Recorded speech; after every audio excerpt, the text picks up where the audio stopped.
In this video, we'll show you how to screen record on an iPhone. The first step is to open your control panel. Now, you'll want to press and hold so you can edit the controls. Then select Add Control. Here, it will show you all of the options that you can add to this panel. You're going to want to locate the screen recording button. It looks like just a circle and a dot. Click on that, and it will be added. Now, you can tap that button and the recording timer will begin. It counts down and then the screen will begin to capture. So now with our screen recording, anything you do on the iPhone will be recorded. To stop the recording, all you need to do is open up the control panel once again, and then tap the screen recording button. This will end the recording capture and it will save it to your library.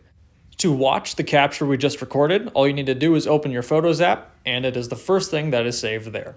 And that is how you do a screen recording on an iPhone. Thanks for watching.